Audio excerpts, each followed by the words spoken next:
वाले which is name as a DBMS property, database की property. Okay, this is very very important interview question. मैंने खुद ने बहुत बार ये क्वेश्चन फेस किया। So what are the properties of the DBMS? Acid properties हम यूजुअली कहते हैं। What we are going to call it? Acid property हम कहते हैं। कल मैं आप सभी को ये पूछूंगा, बहुत इंटरेस्टिंग और बहुत इजी है। ओके, सबको one by one we are going to learn, guys, listen carefully. So acid properties: A stand for atomicity, C stand for consistency, I stand for isolation, and D stands for durability. Okay, listen carefully. Acid property मतलब क्या होती है? Acid. A stand for atomicity, I stand for C stand for consistency, I stand for isolation, and D stand for durability. This is known as the acid property we have. तो चलो one by one property हम देखते हैं। सबसे पहले we are going to learn which is name as what guys? Atomicity. So this ensure that the data operation will complete either with success or with failure. तो ये क्या depend करती है कि आपका डेटा, जब भी आप कोई एक्शंस परफॉर्म करोगे डेटा के ऊपर, तो आपका data either it is going to succeed और it is going to fail. Okay, now you might have questions that do you have any example? The answer is yes, guys. चलो हम example देते हैं। शीला को सपोज इमेजिन करो कि Sheela wants to transfer 5 rupees of amount to the, किसके account में transfer कर रही है शीला? इमेजिन करो कि वो उमी के अकाउंट में ट्रांसफर कर रही है। ठीक है ना गाइस? शीला ने क्या किया? उमी के अकाउंट में 5 रुपीज जो है ट्रांसफर कर दिया गाइस। अब मुझे बताओ, अगर वो करने वाली है तो उसके क्या रिजल्ट हो सकते हैं?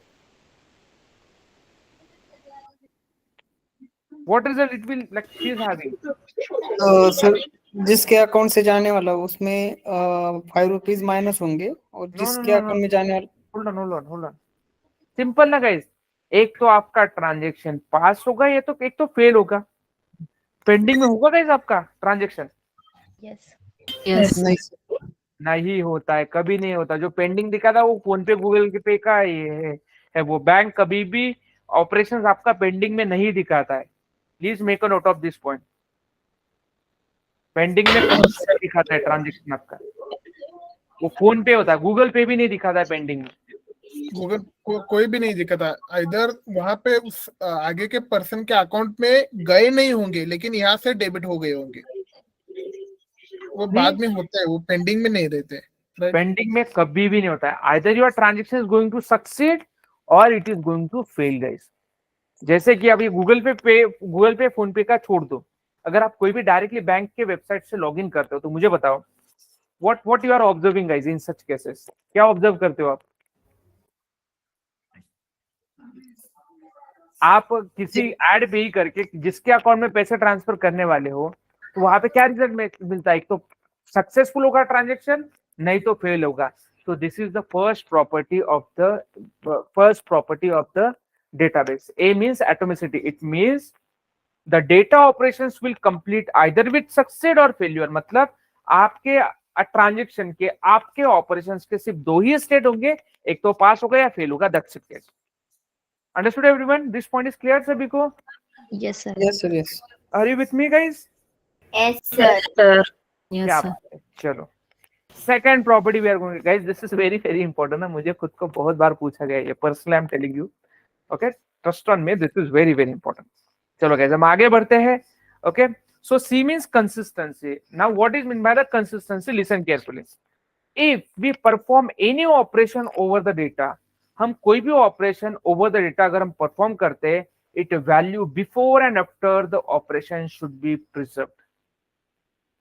What does it mean? जब मैं कोई भी डेटा के ऊपर कोई भी ऑपरेशन परफॉर्म करता हूं, तो ऑपरेशन परफॉर्म होने से पहले और ऑपरेशन परफॉर्म होने के बाद जो उसकी स्टेट होती है, that state should be perform, that state should be preserve. Now you might question, do you have any real time example? अब जो प्रीवियसली किसी ने तो भी आंसर दिया था, शायद से योगेश ने दिया था, ये उसका आंसर होता है। अगर उमी 5 रुपीज ट्रांसफर कर रही है किसके अकाउंट में? मेरे अकाउंट में ट्रांसफर कर रही है, तो मुझे बताओ उमी के ट्रांसफर करने से पहले क्या बैलेंस था और ट्रांसफर करने के बाद क्या बैलेंस है उसके अकाउंट में?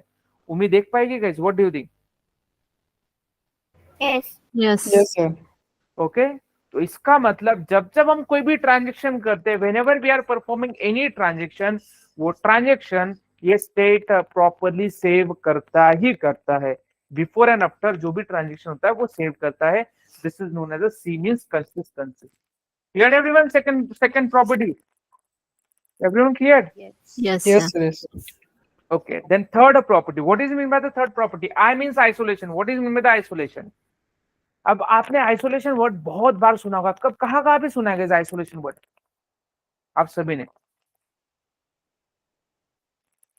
हॉस्पिटल। जिसको कोरोना हो गया था उसका आइसोलेट करते थे या नहीं करते थे? यस। ओके तो आइसोलेशन होता क्या है? अकेले में रखना, इंडिपेंडेंट रखना। What does it mean sir? इसका मीनिंग क्या हुआ? Listen carefully. There can be the concurrent users for accessing data at the same time from the database. ऐसा बहुत बार होता है कि मल्टीपल यूजर्स सेम टाइम पे डेटा एक्सेस करते हैं। Thus, isolation between the data should remains isolate. तो जब भी डेटा कोई ट्रांसलेट होता है फ्रॉम द सेम डेटाबेस तो आइसोलेशन ये बहुत मैटर करता है आपका। Sir what does it mean? नहीं समझ में आया? लिसन केयरफुली, मैं आपको एक एग्जांपल देता हूँ। आप सभी लोग सब्जी वगैरह खरीदने जाते हो? सब्जी छोड़ो, ग्रोसरी वगैरह खरीदने जाते हो? यस। अब मुझे बताओ, अगर आप कोई ग्रोसरी खरीदने के लिए गए कोई शॉप पे, तो आप वहां पे अकेले रहते हो guys? Multiple No, people. Multiple people are there, right? अब वहां पे Yes. शॉपकीपर क्या करता है? उसका जो बैंक अकाउंट का जो स्कैनर कोड होता है, फोन पे, गूगल पे, पेटीएम, वो स्कैनर कोड रखता है। अब मुझे बताओ, एट द सेम टाइम पे 3-4 लोग स्कैन करते हैं उसका स्कैनर कोड, करते हैं नहीं करते? Yes, sir. अब 3-4-5 लोगों में से किसी एक बंदे का ट्रांजेक्शन फेल होता है, तो उसका जो फेल हुआ ट्रांजेक्शन है वो आपके ट्रांजेक्शन पे इंपैक्ट होता है क्या उसका? No, sir. No, sir. Agree होता है? कभी देखा है आपने? कह रहे यार वो मेरे साइड वाला उसका ट्रांजेक्शन फेल हुआ, मेरा भी फेल हो गया, उसकी वजह से मेरा फेल हुआ, ऐसा कभी होता है? नहीं सर, नहीं। Because your each and every transaction, जो भी डेटा के ऊपर आप ट्रांजेक्शन परफॉर्म कर रहे हो, जो भी डेटा एक्सेस कर रहे हो, जो भी एक्शंस परफॉर्म कर रहे हो, that is isolated. There is no relation between those thing guys. Okay, for example, when multiple transaction occurred at the same time, one transaction effect should not be visible to the other transaction in the database. जो कोई transaction पे अगर कोई affect होता है, failure वगैरह का कुछ भी अफेक्ट होता है, वो अदर ट्रांजेक्शन पे वो विजिबल नहीं होता है और वो इम्पैक्ट भी नहीं होता है। इसको हम कहते हैं isolation. Clear everyone? Understood this point? Yes, sir. Yes. Yes, sir. Okay, and the last property we have D. D means durability. Sir, what does it mean? What is mean by the durability? It ensures that once it completes the operation and commits the data, data change should remains permanent. मतलब अगर हम कभी भी कोई भी operations perform करते हैं तो वो डेटा परमानेंटली सेम ही रहता है। Now you might have question, do you have any example? The answer is yes. Sir what is the example? Listen carefully. अगर मैंने उमी ने मेरे अकाउंट में 5 रुपीज ट्रांसफर कर दिए, उमी ने मेरे अकाउंट में 5 रुपीज ट्रांसफर कर दिए, टेल मी ऑनेस्टली गाइस, उमी कभी भी उस बैंक का स्टेटमेंट जो होता है, जो हिस्ट्री जो दिखाई देती है स्टेटमेंट, उसको एडिट कर सकती है गाइस उमी? No no. No, हाँ, sir. उमी कर सकती है ना, मैं कर सकता हूँ ना, मुकेश भाई अंबानी कर सकता है, कोई नहीं कर सकता है, क्योंकि ये डेटाबेस की प्रॉपर्टी है। जो चेंजेस हुए हैं that should remains permanent basically, उसको हम चेंज नहीं कर सकते हैं। Clear everyone? Understood this point? Yes, sir. Okay, and this is what guys, these are the 4 asset property we have, which is very very important, interview में पूछी जाती है और आपको basically they are going to ask you the question on the this acid property की acid property क्या होती है। तो इसका रट्टा मारो, क्या करना आई डोंट केयर। मैंने आपको प्रॉपर्ली स्ट्रेट फॉरवर्ड एग्जांपल भी दिए, रियल टाइम एग्जांपल दिए, आप सभी को इसको प्रॉपर्ली याद रखना है। Okay, clear? Does anyone has any question, any query, any doubt guys? No sir. No, No, sir. sir. No, sir. Okay. No. Okay so guys, do practice on daily basis. जो मैं पढ़ा रहा हूँ उसको properly करो, practice करो, read करो, properly assessment solve करो, क्योंकि इसके बाहर एक भी क्वेश्चन नहीं पूछा जाएगा। अगर आप हमारे इट्सो सर्विसेज के ऑफिशियल यूट्यूब चैनल पे जाते हो, वहां पे बहुत सारे मॉक इंटरव्यूज का एग्जांपल्स वहां पे सेट किया गया है गाइज। अगर आप उनके इंटरव्यूज देखोगे, you can check the SDD interview. तो वहां पे जितने भी ऑलमोस्ट जो लोग हैं, 2-4 लोग अगर छोड़ दिए हमने, तो ऑलमोस्ट सारे लोगों का कुछ ना कुछ गैप है, मतलब वो पास आउट हुए थी 2-3-4 साल पहले, but still they are giving an answers very nicely. मतलब आपको दिखाई नहीं देगा कि उनको सच में एक्सपीरियंस नहीं है उनके आंसर्स में।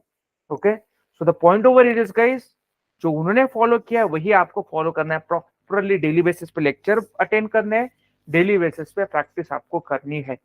ओके, अगर कुछ चीजें नहीं समझ में आती है, feel free to ask me at any time, guys. Okay, all right, so does anyone has any question, any query, any doubt, any difficulties, guys?